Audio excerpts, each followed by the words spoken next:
हिवाळी अधिवेशनाचं कामकाज समोर पहिल्या दिवशी शासकीय कामकाज पुरवणी मागण्या सादर होणार। शोक प्रस्तावानंतर पहिल्या दिवसाचं कामकाज तहकूब होणार। नागपुरात गुरु गोविंद सिंग यांचा शताब्दी समारोह कार्यक्रमाला मुख्यमंत्री फडणवीसांची उपस्थिती। कार्यक्रमात सुमारे 5 लाख भाविकांची उपस्थिती। मालेगाव चिमुकली अत्याचार आणि हत्या प्रकरणी मंत्री दादा भुसेंनी घेतली मुख्यमंत्र्यांची भेट। आरोपीला फाशीच्या शिक्षेसाठी नवीन कायदा आणावा, मुख्यमंत्र्यांना निवेदन देत दादा भुसेंची मागणी। विरोधी पक्षाशिवाय संसद फक्त मोहोर संस्था लोकशाही जिवंत ठेवायची असेल तर मजबूत विरोधी पक्ष अत्यावश्यक, मिटकरींचा सरकारला घरचा आहे। जळगावच्या भडगाव पाचोऱ्यात ईव्हीएम सुरक्षेला खासगी कवच। ईव्हीएम मशीन ठेवलेल्या स्ट्रॉंग रूम बाहेर खासगी सुरक्षा रक्षक तैनात। शिवसेनेचे आमदार किशोर पाटील यांनी नेमले सुरक्षा रक्षक। हिवाळी अधिवेशनाची तयारी जोरदार। राम शिंदे आणि नीलम गोऱ्हेंनी घेतला तयारीचा आढावा। कोणत्याही व्यवस्थेत त्रुटी ठेवू नका, दूरध्वनी इंटरनेट सेवा अखंडित ठेवा, सभापती आणि उपसभापतींच्या सूचना। सरकार पैशांचा वारेमाप वापर करते, राज्यात उडता पंजाब सारखी वाईट स्थिती। सरकारकडे विरोधी पक्षाचा सन्मान राखण्याची सभ्यता नाही, विजय वडेट्टीवारांचं वक्तव्य। हिवाळी अधिवेशनात 2 दिवस भांडणच चालतील, राजकीय नेते शेतकऱ्यांचं वाटोळं करणार, मनोज जरांगेंची टीका। छत्रपती संभाजीनगर मनपा निवडणुकीचे फॉर्म घेण्यासाठी गर्दी। भाजप कार्यालयात इच्छुकांची उसळली गर्दी। पहिल्या 2 तासात 340 फॉर्मचं वाटप। कोल्हापुरात शिवसेनेचा काँग्रेसला धक्का। माजी महापौर सई खराडे चिरंजीवासह शिवसेनेत। उपमुख्यमंत्री एकनाथ शिंदेंच्या उपस्थितीत पक्षप्रवेश। डोंबिवलीमधील अभिजित थरवळांच्या प्रवेशाला स्थगिती। भाजपमध्ये झालेल्या पक्षप्रवेशास तुर्तास स्थगिती। भाजप प्रदेशाध्यक्ष रवींद्र चव्हाणांची माहिती।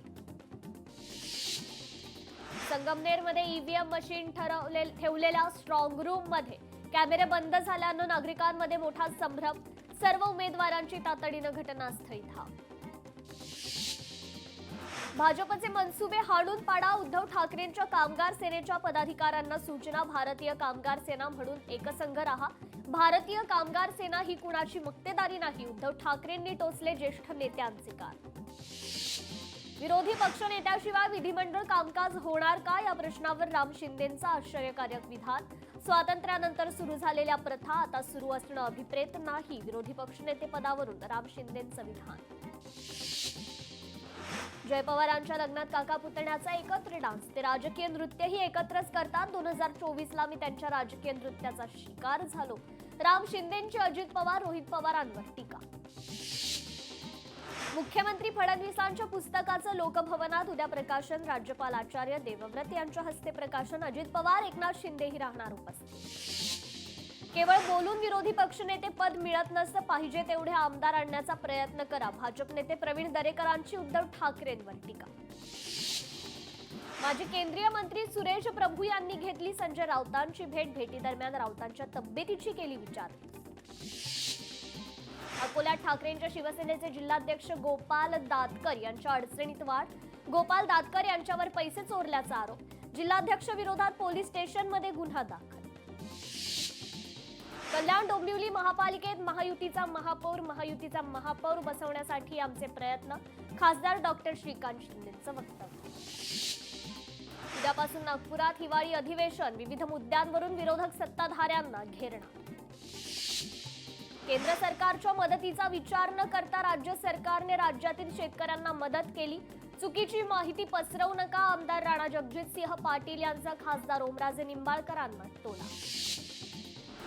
भाजपला पंढरपूरमध्ये तगडे आव्हान। तीर्थक्षेत्र विकास आघाडीचा पराभव झाला तर मंगळवेढ्याच्या राजकारणामध्ये तोंड दाखवणार नाही। तीर्थक्षेत्रचे प्रमुख भगीरथ भालकेंचं माजी आमदारांना आव्हान। पुणे मुंढवा जमीन घोटाळा प्रकरण। शीतल तेजवानीला बावधन पोलीस ताब्यात घेण्याची माहिती। सध्या तेजवानी पुण्याच्या आर्थिक गुन्हे शाखेच्या ताब्यात। उद्यापासून नागपुरात हिवाळी अधिवेशन होणार। अधिवेशनासाठी येणाऱ्या नेत्यांच्या स्वागतासाठी नागपुरात बॅनरबाजी। वसई विरार पालिका निवडणुकीच्या पार्श्वभूमीवर शहरात मनसेच्या 24व्या कार्यालयाचं उद्घाटन। मनसे नेते अविनाश जाधव यांच्या उपस्थितीत उद्घाटन। वर्ध्यात पूर्ती सुपर बाजारचे केंद्रीय मंत्री नितीन गडकरी यांच्या हस्ते उद्घाटन. कार्यक्रमाला मंत्री बावनकुळे, राज्यमंत्री पंकज भोयर उपस्थित. शेतकऱ्यांना समृद्ध करण्यासाठी उत्पादन वाढवलं पाहिजे, गडकरींचं वक्तव्य. नालासोपाऱ्यात शिवसेनेची संघटनात्मक बैठक पार. वसई विरार महानगरपालिका निवडणुकांच्या पार्श्वभूमीवर जिल्हा संपर्क प्रमुख आणि उपनेते रवींद्र फाटक यांच्या उपस्थितीत बैठक. माजी नगरसेवक बाळकृष्ण ब्रीद यांच्याकडून डहाणू महालक्ष्मीच्या दर्शनाचं आयोजन. एकनाथ शिंदे पुन्हा मुख्यमंत्री व्हावेत यासाठी बाळकृष्ण ब्रीद यांचं देवीला साकडं. यापुढे निवडणूक नको, जाहीर लिलाव काढून महापौर अध्यक्ष नगरसेवकपदी नियुक्ती करा. सांगलीतील शिवसेनेच्या पदाधिकाऱ्याची मागणी. सरकारला दिला घरचा आहे.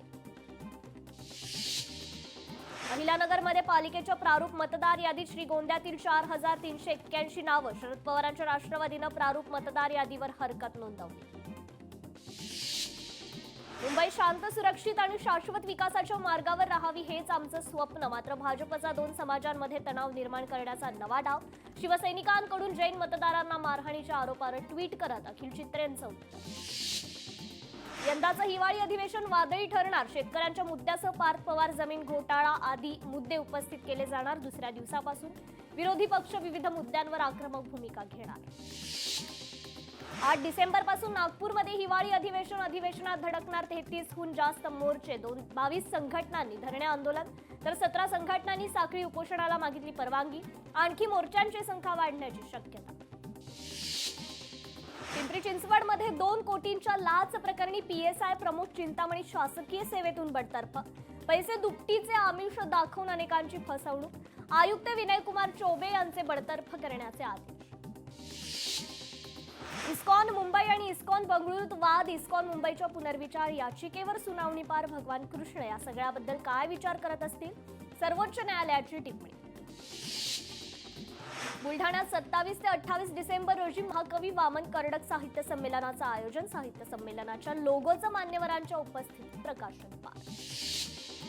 यवतमाळ जिल्ह्यात अवैध रेती तस्करीच्या प्रमाणात दिवसेंदिवस वाढ. पोलिसांकडून अभय मिळत असल्याचा आरोप. रेती तस्करी रोखण्यासाठी हिवाळी अधिवेशनात महसूल मंत्री चंद्रशेखर बावनकुळे ठोस निर्णय घेणार का, याकडे लक्ष. आयटक संलग्न शालेय पोषण आहार कर्मचाऱ्यांचा मोर्चा. हिवाळी अधिवेशनादरम्यान धडकणार मोर्चा. तुटपुंजा मानधनाविरोधात राज्यव्यापी आंदोलनाचा इशारा. गोरेगाव मुलुंड लिंक रोड प्रकल्पातील निकृष्ट दर्जाच्या कामामुळे मुलुंडचा AQI सतत खराब. भाजप आमदार मिहिर कोटेंची कंत्राट तत्काळ रद्द करण्याची मागणी. शेतकऱ्यांच्या हक्कासाठी CBS इनामदार पुन्हा उच्च न्यायालयाच्या दारात. भरपाई सरसकट 8,500 वरच थांबली. शेतकऱ्यांचं 100% नुकसानीची नोंद असताना दिरंगाई. मुंबईत डासांमुळे होणाऱ्या आजारांच्या प्रादुर्भावात वाढ. माजी नगरसेवक मकरंद नार्वेकरांचा आरोप. मुंबईत धूर फवारणी सुरू करण्यासाठी धोरण आणा. नार्वेकर यांचं मुंबई मनपा आयुक्त.